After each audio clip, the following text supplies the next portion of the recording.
I'm a 36-year-old who got kicked out of the family business my father established just 8 months ago. I've been a part of this business for almost 12 years. It's a jewelry business started by my grandfather on my father's side. It was passed down to my father, and I always expected it would come to me next. After all, I'm the oldest sister and have always shown a keen interest in the business since my teenage years. My dad always told me that I would take over the business because my sister, who's 33, never seemed interested in having a career. She just wanted to get married and have a family. So it was always taken for granted that I'd be the heir, even though there was no formal documentation. I served as my dad's personal assistant for 12 years. I even quit my first job after 2 years because I didn't want to seem entitled and wanted to gain some genuine work experience before working with my father. But I left because my dad wanted me to join him. Despite everything I had done, I still got kicked out in favor of my sister and her ridiculously rich fiancé. My sister hadn't even been part of the family for the past 15 years. She made some bad decisions, and my parents cut her out right after she turned 18. She announced she wouldn't go to college and wanted to explore and find herself. This didn't sit well with my parents, and they gave her an ultimatum: go to college or leave. She chose to leave and moved in with her boyfriend at the time. That didn't last long, and they broke up within 6 months. She then showed up at our doorstep, asking to be let back into the family. Before my sister left, she said awful things to my parents, like how she didn't need them anymore, was better off without our family, and that we weren't good enough for her boyfriend. They broke up within 6 months, and then she showed up at our doorstep asking to be let back into the family. She had really insulted and humiliated us before she left, comparing us unfavorably to her boyfriend's financially better-off family. When she came back, my dad told her that the conditions he had set still stood. She had to agree to go to college and get a degree, no matter what she chose, or she could stay out. My sister tried to argue and fight her way back in, but my dad was adamant. She left again, saying she would never come back. For the next 15 years, we only saw her at family events. We learned about her life updates from other relatives because she refused to speak to us. My mom and I tried to contact her several times, but since we were on good terms with my dad, she refused to speak to us as well. She was really proud and stuck to her words. She didn't come back until my dad tried to reestablish contact with her himself. She figured out her life on her own, though not as expected. She didn't go to college but lived with a friend, got a job, and funded her own life. Over time, she matured a lot. She switched jobs frequently, but for the past couple of years, she worked at an advertising agency. Our relatives kept us updated about her. About a year ago, my dad fell dangerously ill with heart problems, and we thought we might lose him. The cardiologist said it didn't look good unless he made serious lifestyle changes. During this time, my dad decided to contact my sister and end the bad blood between them. Because she had grown up considerably, she finally decided to come back and be part of the family again. When she visited us, she came alone. We didn't talk much about her life because we were busy reminiscing about the past. She didn't make it all about herself, so we didn't learn much about her personal life. We knew about her professional life through our relatives, but not much else. She seemed happy to be back, and we were all focused on the reconciliation between father and daughter. It was a very emotional reunion, and I was happy about it, not knowing what was to come. When she visited us a second time, she brought along her fiancé, which was a huge shock to us. She told us she had been dating him for 3 years, and they recently got engaged. Nobody else in the family knew about it, so we hadn't found out either. She knew about our father's health issues from our relatives, but didn't know how serious it was, which is why she hadn't visited sooner. She thought it wasn't appropriate to announce the engagement at the time, so she kept it private. But now she believed it was time to introduce him to the family, so she brought him along. He seemed like a nice guy, and I could tell he was financially well off since his clothes, watch, and shoes were all expensive. I was happy for my sister because she was finally with the kind of guy she wanted, someone financially stable who knew what he wanted in life and had his future sorted out. After talking to both of them, we learned that her fiancé, like her first boyfriend, was also the son of a wealthy man who ran a chain of fast food restaurants. But unlike her first boyfriend, this guy seemed serious about her, and we could tell they were really in love. I was genuinely happy for her and congratulated them both. I never thought my father or even my sister and her fiancé would do what they did next. About 3 weeks after meeting them, my father suddenly decided it would be best if they took over our business. One morning he called me and asked me to come home because he wanted to talk. I was at work at the time, managing everything since my dad's heart health had declined, and I was basically running the business. He hadn't officially retired yet, but I knew it would happen at some point. I was confident that I would step up as CEO.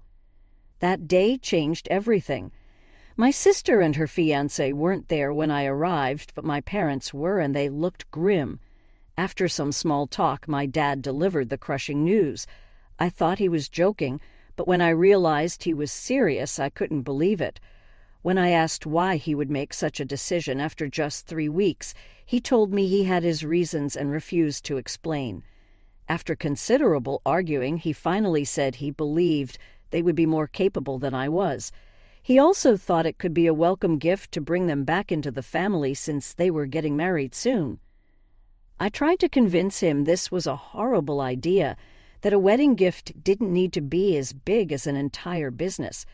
I reminded him he had always led me to believe I would inherit it. I had built my whole life around this fact, and now he was taking it away to give to people who had been absent for 15 years. I suggested making us partners, trying to negotiate because this was my future, but he was firm in his belief. He thought my sister's fiancé, whose father had built his own business, would expand our jewelry business faster than I could. I begged for one chance, but he wouldn't listen.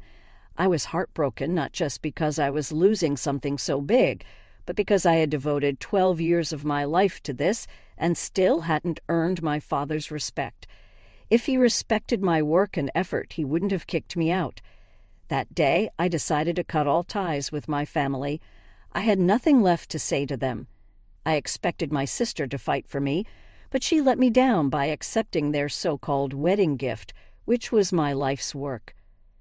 She always knew I wanted to take over the family business once my dad retired. I had talked about it nonstop since I was 13.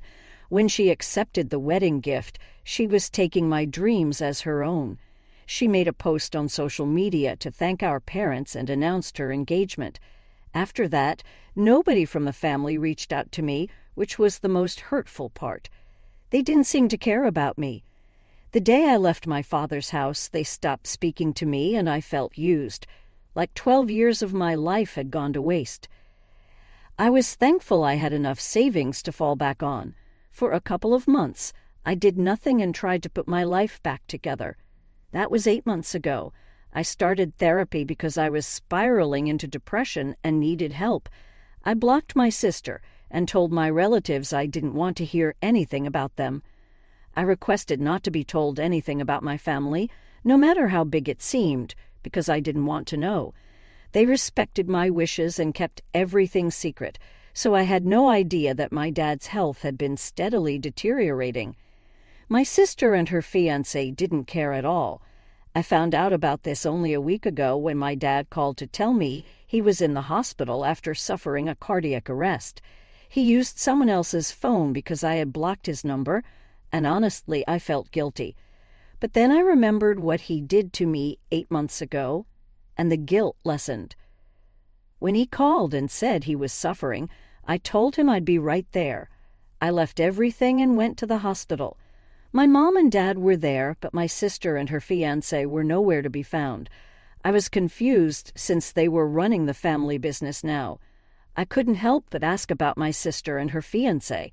My dad, with great disappointment, told me they were too busy to visit him. I found that shocking because, having run the business for 12 years, I knew it was lucrative and mostly operated on its own. Unless there was a major crisis, we didn't need to be there all the time. When I asked if they had visited at all since the heart attack, he said they hadn't. They only texted back saying they were too busy and would visit once he was discharged. This was shocking to me, and I could see my dad realized he had made a grave mistake by handing over the business to them. He told me he felt guilty and regretful for kicking me out despite all my hard work and wanted to make things right. He realized they didn't care about him the way he cared about them. This wasn't even the first time they refused to show up for him. Since they took over the business, they visited less and less, always claiming to be too busy. He knew that nobody was so busy they couldn't take an hour from their day, especially since they lived just a couple of blocks away.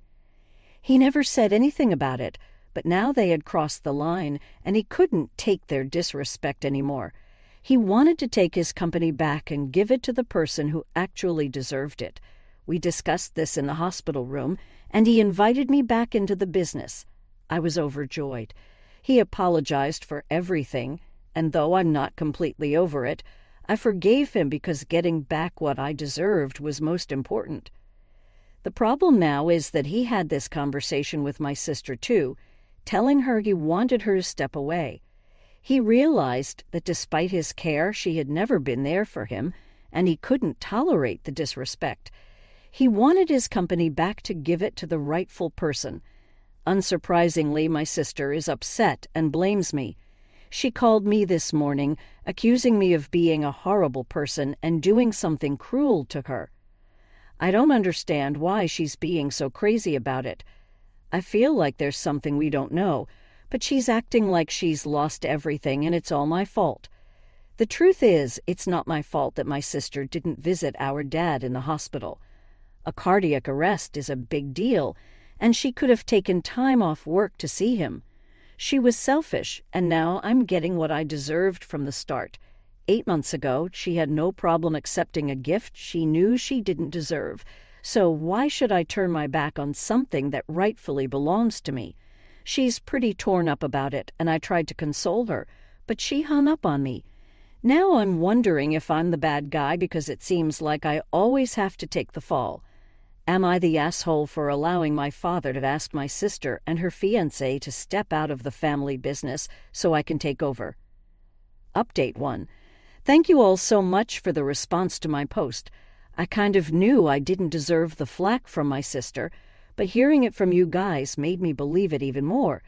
If even strangers think I deserve the business, then I have nothing more to say in my defense. It has been a couple of days since my last conversation with my sister, and I haven't heard back from her yet. She hasn't blocked me, so that's a good sign. I have a feeling there's more to this than she's telling us. I don't think anyone with a rich fiancé would act this way over losing our business. I suspect her fiancé and his family aren't doing well financially. From what I've heard, his dad's company has been facing losses for the past year. I think they wanted to take over our family business as a safety net. Some of you asked about this in the comments, but I didn't mention it because I didn't think it was relevant. Now I believe it is. My sister's reaction to being asked to step out of the business was extreme, given her fiancé's supposed wealth. Something doesn't add up, and I think she'll eventually tell us the truth. We're lucky my dad didn't sign any contracts handing over the business to my sister and her fiancé. He was still the CEO, and they were just working under him in my old position. He was training them to take over, but that's not happening now. My dad told me that my sister is very upset, but his priority is signing everything over to me. He's already talking to a lawyer to formalize it, and I'll be taking over soon. Update 2. Hi everyone, it's been a couple of weeks since my last post, and I have exciting news. I am officially the new CEO of my dad's jewelry business. The handover is complete, and I'm in charge now. It feels so good to say that. There were some delays because of my sister, but everything is finalized now. As for my sister, she's not happy about any of this. My theory was correct. My sister and her fiancé were trying to sneak into our family business as a backup plan for when her fiancé's father let go of his company. My sister planted the idea in my father's head to welcome them back, by handing over the business to his future son-in-law, and unfortunately he fell for it. I recently discovered all of this after reconnecting with my father. He admitted he wasn't thinking straight and got greedy, believing a man from an established business family would handle everything better than I would. He had planned to keep me in my current position, but when I insisted on being the head, he lost his temper, leading to these miserable 8 months for both of us. Thankfully, he came to his senses in time, and we avoided a huge disaster. The credibility of my sister's fiancé and his father in the market is now zero. I had heard rumors about his father's business being on the verge of shutting down, but I didn't believe them. Neither my dad nor I reached out to each other, which was foolish. My sister has since confessed and set her ego aside to speak to me. She reached out just before I was finalized as CEO, telling me they desperately needed jobs because her fiancé's dad might not hold out much longer. She asked for help, and I told her I would think about it. I don't have an issue with hiring them, but I will never be able to trust them again, knowing their original intentions. I told her to give me some time, and she agreed, but I don't know what to do. Update 3. I've decided not to hire my sister and her fiancé. This may seem selfish to some, but I can't trust them. When my dad offered them the company, they accepted without reaching out to me for 8 months. They showed zero compassion or empathy for anyone but themselves. I don't want people like that around me or working for me. So I told my sister I couldn't help her. She didn't take it well and threw a tantrum in my office, accusing me of being heartless and selfish. She said she regretted letting me have the company back, which was weird because it was my father's decision, not hers. She acted as if she did me a huge favor, which was ridiculous. Her statement annoyed me, so I told her she never did me any favors and that it was stupid to expect me to help her now. She refused to leave and kept screaming at me, undermining me. I decided to call the police to have her escorted out because I couldn't deal with the drama. I'm already busy with work and don't need this. When the cops showed up, she left without much to say. It's been a few days since then, and we haven't heard back from her. I'd assume she'll leave us alone, and if not, I'm prepared to get a restraining order against her.